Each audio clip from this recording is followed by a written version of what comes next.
Alright guys, we're back here at our event. We have our first ever Airfare Gaming actual event at a con. We got 16 players and first place ended up being the boy himself, Cooler. You guys know I love Cooler. And yeah, he's going to showcase his list and tell us about his event experience and all that. What's your name? Brandon. I'm from Virginia. Just came down here, a few hour drive, not too bad, but took Cooler because I wanted to beat up all the green decks. And I did just that. I played against 3 Gohans, beat all of them. So 3 Gohans beat 3 Gohans. Yep. So Cooler leader, crit leader, so you don't get draw, but you're super aggro, so crit's pretty good. Awakened side is insanely broken. On attack draw like all the other ones. Activate main battle, you get to restand an energy or a Frieza clan that's 4 or less. And that lets you push through games super easily. Restand and energy actually lets you do some pretty wacky plays as well. I'll just go ahead and go into the list and kind of explain some of the other stuff. So 1-drops, you've got the 4 1-drop Frieza and the 4 Sorbet. This just rests pretty much anything, so any deck that uses blockers, you can just rest them and go through for game. Sorbet is just the draw one. It helps you fuel and gives you a little extra 5k boost on some attacks. Helps defensively too, because you'll have them laying around. Frieza's clutch. True. Frieza is definitely really good. Matchups that you don't really need them, this is actually probably one of your main charge targets if you have other pieces you need. Because if there's a matchup that you don't really need to rest anything, then there's not really a point in just playing him down. But either using him for combo to protect stuff or just charging him is fine. He's a good tinker. Yeah. And then we're in the Ginu package. So we got 3 Jace, 2 Birder, 4 Ginu, and 4 Raccoon. These 2 make the deck absolutely insane. Raccoon is a self-awakener that lets you play a 2 or less Ginu Force from hand, and 99% of the time you're playing Ginu. Birder's kind of there as a backup, but when you do this and play Ginu, you get to effectively play 5 energy of characters for 1, essentially. And then you use the other 2 energy to either play another self-awakener, you can play Birder, you can play 2 Jace if you have them, just to keep up your aggro. You just can't play another Ginu because it locks you out of playing Ginus for that turn. And then getting into the self-awakeners, we've got full package of all of them, so 4 Knees, 4 Zarbon, and we got 4 Ginu, or not Ginu, Frieza, sorry. Pretty much you need to see at least honestly at least 2 self-awakeners, whether it's one of these and Raccoon, or at least 2 of these. Yeah, Frieza's your ideal one because he's repeatable, and he also rests opponent's characters, so that way you can pressure board if you're in another aggro matchup, or just if they have small blockers that are 3 or less, you can do that with it as well.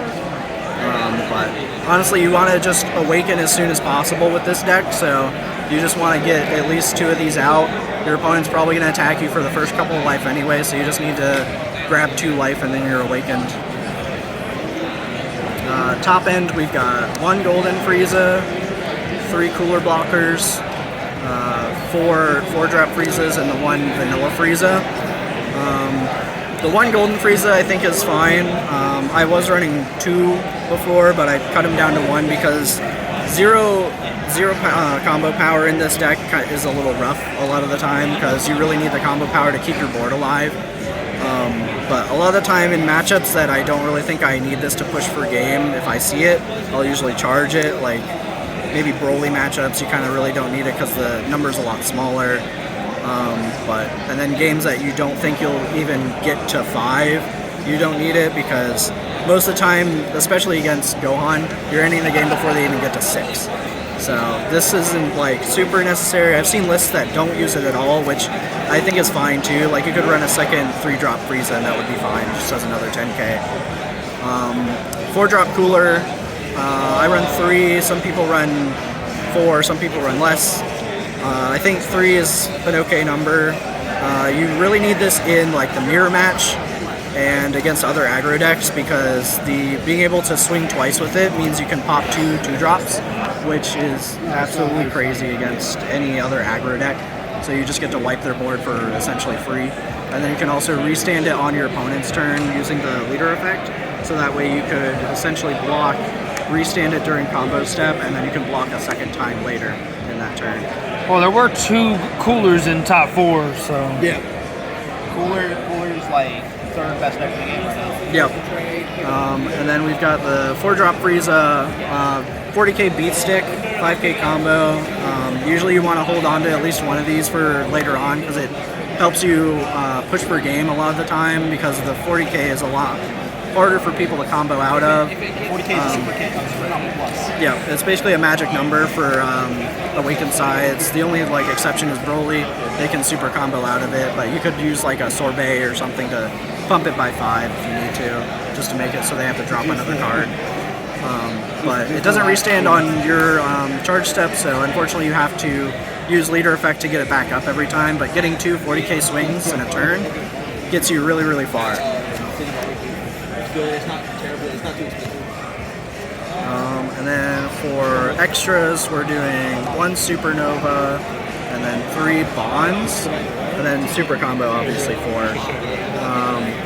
Thoughts on this Bonds? Tell me about it. So Bonds is plus 10k, and then you also give something plus 5k for every Ginyu Force card you have on board, including leader and battle cards. Unfortunately, we're not a Ginyu Force leader, so you only get it from your battle cards.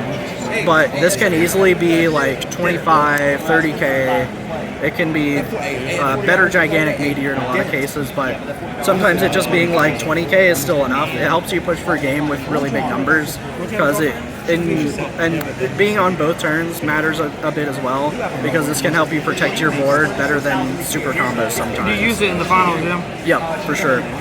You probably could have held it that turn and used it on your next swing too. Yeah, I was thinking. thinking. You had the extra energy marker. I was thinking about doing that. Both would have been good options. Yeah, it was kind of I was kind of thinking about doing that, but that's one of the nice things about this deck, is it's very versatile. You can do a lot of different, go through a lot of different plays, and they usually work. Supernova, yeah, I've got it down to 1, mostly because I kind of like Bonds a little more. The only thing I don't like about Supernova, it's only during your turn, so you can't really like go to your opponent's turn, you can't like restand an energy and then use this on their turn, so you have to use this on your turn, but the stun effect does come in pretty clutch sometimes. The stun effect, yeah, I used it a couple times today. Once in the mirror match I used it to pretty much kill something because it was a 40k against a 20, and then I stunned another card, so he couldn't really clap back on my board. So it helps out a whole lot. I've been trying to think of if I would go over 50 in this deck, because this is exactly 50. A couple of options you could maybe do, because I've heard things like you could probably go to 52 cards and you'd still be fine on like your consistency. The extra cards seem like they're really valuable on your push turn. Extra cards seem nice. They can be kind of bricky sometimes though, which is why I don't really like running more than 4. You can maybe do like 1 more Supernova, maybe do like a 2-2 split of these, and that would be okay. But if I was going to add 2 more cards, I'd probably add like the 1-drop Zarbon, just to make getting your Friezas more consistent.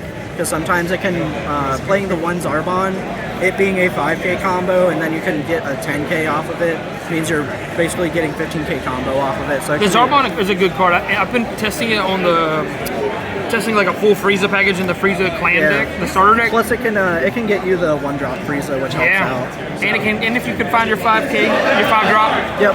Yeah, it makes getting the 5-drop a little more consistent for when you need it. So, yeah, that's pretty much it. Any shout-outs? Shout-outs to all my boys that I came here with. We're all from, like, Hampton Roads area, Virginia. That's pretty much it. Yep. Thanks. Alrighty. Appreciate it. Later.